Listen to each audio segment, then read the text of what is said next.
suis aumônier militaire à Polytechnique et à l'ENSTA.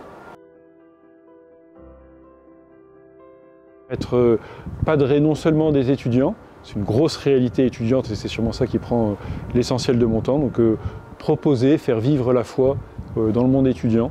C'est aussi être le padré pour les militaires, les encadrants de ces élèves, et le padré pour les professeurs et pour le monde de la recherche de ces écoles. Fils de militaire, je suis baptisé dans le diocèse des armées, ce qui n'est pas si courant, mais moi je suis devenu prêtre dans la Compagnie de Jésus, dans l'ordre des Jésuites. Et dans l'ordre des Jésuites, ça fait un certain nombre d'années que je suis auprès des étudiants, plus dans des institutions jésuites, dans des écoles jésuites ou dans des centres de formation pour étudier en médecine. Et je suis devenu aumônier militaire quand on m'a demandé de devenir aumônier à l'école polytechnique. Quand je prêche à des étudiants, ils ont globalement un nombre de questions plutôt restreint. La grande question, c'est que faire de ma vie?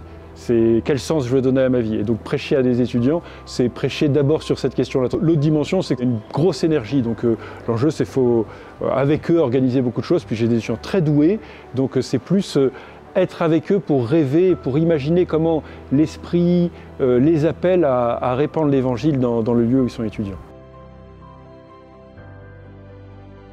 Malheureusement, parfois, je vois des jeunes qui sont éteints, qui ne savent pas vers où ils vont. Je suis devenu jésuite en répondant à l'appel, une phrase de Jésus qui dit « Je suis venu pour que vous ayez la vie et que vous l'ayez en abondance ». La présence auprès des étudiants, c'est les aider eux-mêmes à entendre cet appel à vivre et à vivre en abondance. Et puis enfin, je dirais, il y a une présence beaucoup plus un peu gratuite de rencontres. Pour moi, ça va être aller faire du sport avec les élèves.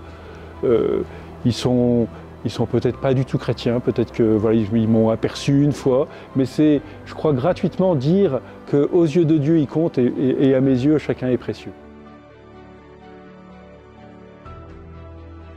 Les élèves ont ce qu'ils appellent des VEC, des sessions de vie en campagne, où entre autres ils font des marches de 20 km, et donc il y a 4 compagnies, 4 grosses compagnies, en plus 100 élèves, et donc chaque jour, il y a une compagnie à tour de rôle vont marcher 20 km. Et donc moi, je m'enchaîne 4 fois les 20 km pour avoir une chance de rencontrer en fait chaque élève, en tout cas de passer dans chaque section. Et en ça, oui, il y a une proximité assez, qui est vraiment une grâce, qui fait que je peux me rendre proche dans la mesure où ils viennent me voir de la plupart des élèves.